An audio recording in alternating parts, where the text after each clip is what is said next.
Karen Hines, and welcome to Flip That Horse. In this episode, we get our young filly in the round pen to start her halter breaking. If you'd like the full unedited version of our training session, please tune in to www.flipthathorse.com. Let's get started. Okay, as we get started, I'm going to grab my little rope and I'm going to start sending her off. I'm not going to be particular at this point about what direction or what speed. I'm just looking for some movement. The foundation of all natural horsemanship training is movement, so that's the first thing I'm going to ask for. And then you'll notice that every time she stops and looks at me, I stop moving. So I put pressure on her by swinging the rope to get her to move, and then as soon as she stops and looks at me or faces me, I stop my energy, and that's her reward. So here she's going to stop again, and I'm going to take a step back. That's releasing the pressure and telling her that that's what I want. So now I'm going to send her off again, just medium energy. So there she stops and turns, so I take a step back. Now she turns away from me right here, so I send her off again. So she's putting the pieces of the puzzle together. She realizes that when she turns away from me, I send her off, and when she turns towards me, I stop moving and take a step back. So she's licking her lips here. That means she's starting to get the idea. So I'm just going to continue to send her off, give her the opportunity to stop and look at me. There she's taking some steps towards me. That's what I'm after. Good girl. Here I'm going to approach her to give her a pat on the nose. She's not real keen about letting me approach her, but she's going to allow it. As soon as I pat her, I'm going to take a step back. So each time I approach her and step back, it's an invitation to come in a little bit closer. And eventually I'm going to pair the signal to come here with this behavior of coming towards me. And the signal that I use, as I just make a noise, I just go, that means come over here. So every time she comes towards me, I'm going to go, and she's going to start to pair the signal with the action. And now she's starting to follow me around a little bit, and that's great. That's what I'm looking for. I call that stickiness. I want her to stick with me wherever I go in the round pen. And that's the first stage of halter breaking. So at this point I haven't even introduced a halter, a rope, or anything, and I've already got her following me right at my shoulder. So that's a great sign and a great place to start.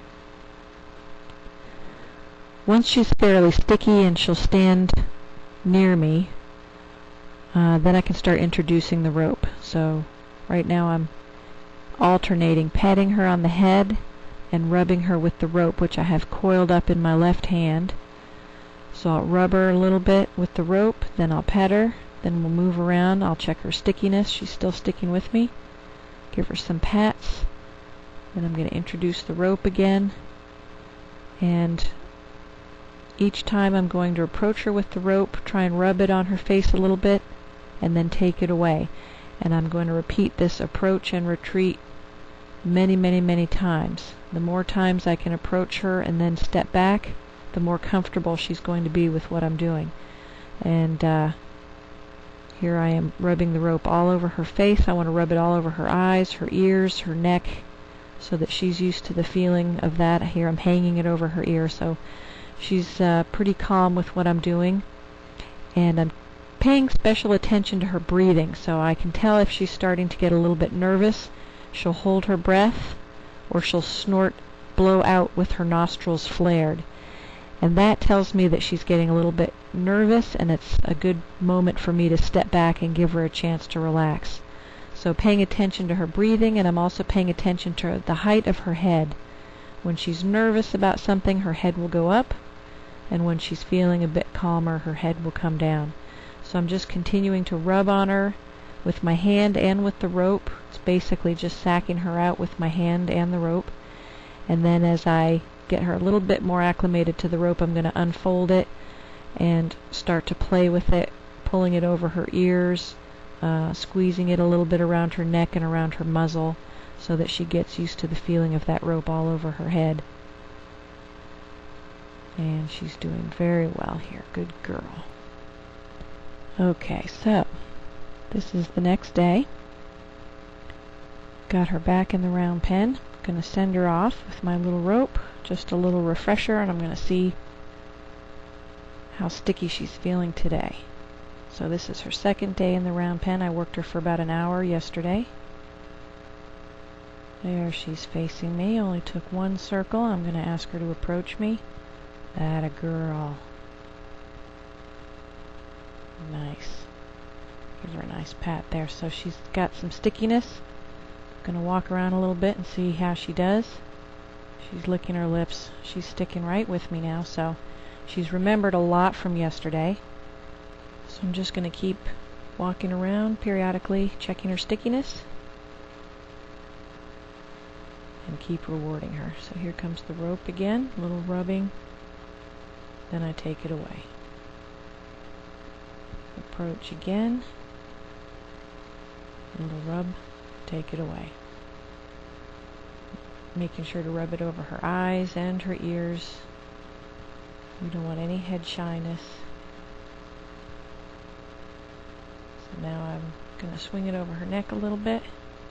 Get her used to that rope moving around, making some noise. It's basically just sacking her out with my little rope. And once she's fairly comfortable with that, I can go ahead and introduce the halter. So just putting it around her. Now I'm giving it a little squeeze and a little tug around her muzzle. That's where she was the most sensitive. So she's getting pretty good about the rope. So now I'm going to come in with the flat halter. It's a traditional halter, not a natural horsemanship halter. The reason I do that is because a flat nylon halter is a little bit more visible. It's also a little scarier because it's making some clanging noises from the metal hardware. So I want her to get used to the scariest possible halter, and then the rest of them will be easy. The natural horsemanship halters aren't as scary, so I'm going to start her off with a traditional flat nylon halter. I'm just going to shake it around. It's making a lot of clanging noises. And then I'm going to reward her. So again, just advance and retreat. And right here she says, that's a little bit more than I can handle. So I send her off. Again, just medium energy. I'll let her trot around in a circle and think about it for a minute. And then I'm going to ask her to come back in. So she's coming back in very willingly. I'm going to give her a nice pat. That was good.